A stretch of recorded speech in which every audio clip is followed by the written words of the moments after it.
Halo, perkenalkan kami dari kelompok 2 yang akan menjelaskan tentang proteksi karbamat benzil oksikarbonil pada amina. Sebelum itu, perkenalkan anggota kelompok kami ada Nadila Nurainina, Andreas Ari Krisnajati, Farudin Hisanurizal, Alvin Dias Prasetyo, dan Catur Anggraeni.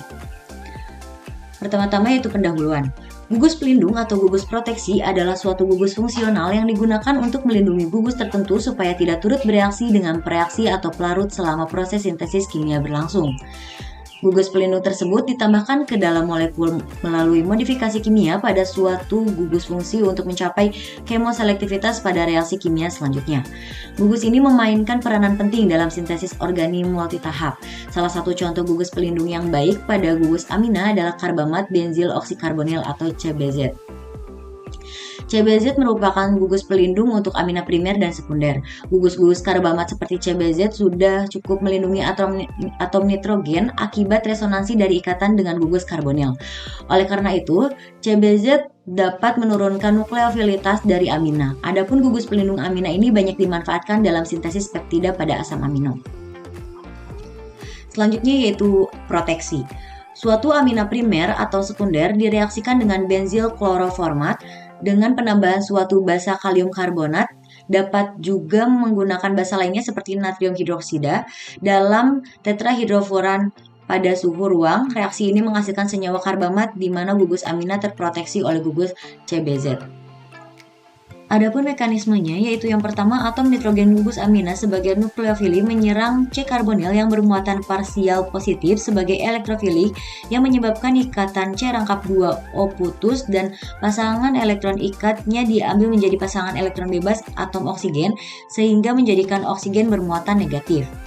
Kemudian, oksigen yang bermuatan negatif akan kembali mendorong pasangan elektron bebasnya membentuk ikatan C rangkap 2O yang memaksa ikatan CCl di sebelahnya terputus sehingga melepaskan ion Cl- dan membentuk gugus amida dengan nitrogen bermuatan positif. Kemudian, anion Cl- yang dihasilkan pada tahap 2 akan menyerang kalium dari kalium karbonat membentuk kalium klorida, sementara atom oksigen dengan muatan negatif pada kalium karbonat sebagai nukleofili akan mengambil proton dari gugus amina atau mendeprotonasi amina sehingga dihasilkan senyawa karbamat atau NCBZ di mana gugus amina telah terproteksi oleh gugus CBZ. Reaksi ini menghasilkan produk samping berupa kalium klorida dan kalium bikarbonat. Proteksi gugus amina yang kedua dapat menggunakan pereaksi benzil N-suksinimida karbonat dengan penambahan suatu basa dalam air atau THF pada suhu ruang. Reaksi ini juga menghasilkan senyawa karbamat di mana gugus amina terproteksi oleh gugus CBZ. Mekanisme yang terjadi yaitu atom N gugus amina sebagai nukleofili menyerang C-karbonil yang bermuatan parsial positif, menyebabkan ikatan C rangkap 2O putus, dan PEI-nya diambil menjadi PEB atom O, sehingga menjadikan O bermuatan negatif.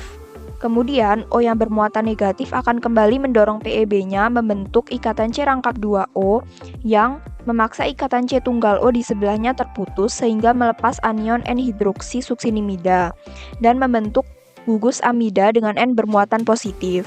Kemudian suatu basa mendeprotonasi gugus amida dan menghasilkan produk sebagai berikut. Adapun proteksi lain yang dapat dilakukan yaitu dengan mereaksikan amina dengan pereaksi O-benzil S-piridin 2-il karbonotiolat menggunakan pelarut DCM atau metanol dalam suhu ruang. Dihasilkan produk sebagai berikut. Setelah tahapan yang memerlukan CBZ ini selesai dilakukan, CBZ dapat dihilangkan dengan mengembalikannya ke gugus amina yang semula. Tahapan ini disebut sebagai deproteksi. Reaksi deproteksi yang paling umum digunakan untuk menghilangkan gugus pelindung CBZ adalah hidrogenasi menggunakan gas hidrogen dengan bantuan katalis palladium atau karbon dalam metanol pada suhu ruang. Adapun mekanisme yang terjadi adalah sebagai berikut. Atom O sebagai nukleofili akan mengambil atom hidrogen yang terikat pada katalis logam palladium. Sementara atom hidrogen lainnya akan membawa elektron ikatan sebagai nukleofili yang akan menyerang C pada posisi benzilik, dan di saat yang bersamaan ikatan C akan terputus dengan membawa elektron ikatan menjadi PB atom O dan melepaskan senyawa toluena dan juga menghasilkan asam karbamat sebagai produk intermediate. Asam karbamat kemudian akan mengalami dekarboksilasi. Pasangan elektron ikatan antara nitrogen dan karbon akan mengambil proton yang terikat pada atom oksigen sehingga ikatan karbon dan nitrogen terputus. Bersama dengan itu terjadi pembentukan ikatan C-2O sehingga melepaskan molekul CO2 dan terbentuk senyawa amina sebagai produk. Selain dengan hidrogenasi, deproteksi untuk menghilangkan gugus CBZ juga dapat dilakukan dengan menggunakan HCl pekat pada suhu ruang. Adapun mekanismenya adalah sebagai berikut. Pada tahap pertama, atom O yang memiliki PEB bertindak sebagai nukleofili akan mengambil atom H dari HCl. Bersamaan dengan itu, ikatan HCl putus dan melepas ion Cl-. Selanjutnya, ion Cl- yang merupakan nukleofili akan menyerang atom C-benzilik, yang bersamaan dengan itu menyebabkan ikatan C∞O akan putus dan pasangan elektron ikatannya akan diambil menjadi pasangan elektron bebas atom O, sehingga terbentuk senyawa asam karbamat sebagai senyawa intermediate dan dihasilkan pula benzil klorida sebagai produk samping. Selanjutnya, asam karbamat yang dihasilkan kemudian akan mengalami dekarboksilasi, di mana pasangan elektron ikatan antara N dan C akan mengambil proton yang terikat pada atom O, sehingga ikatan tunggal Cn terputus, yang bersamaan dengan itu terjadi pembentukan ikatan C♯2O, sehingga melepaskan molekul CO2 dan terbentuk senyawa amina sebagai produk yang telah terdeproteksi. Adapun deproteksi lainnya dapat menggunakan beberapa reaksi berikut, diantaranya yaitu dengan menggunakan katalis nikel borida yang dibuat secara in situ dari garam nikel klorida dan natrium borohidrida di dalam pelarut metanol pada suhu ruang. Selain itu dapat pula digunakan TBAF atau tetrabutil amonium fluorida dalam tetrahidrofuran, kemudian boron tribromida dan tetrametil silil iodida. Selanjutnya terkait pengaplikasiannya.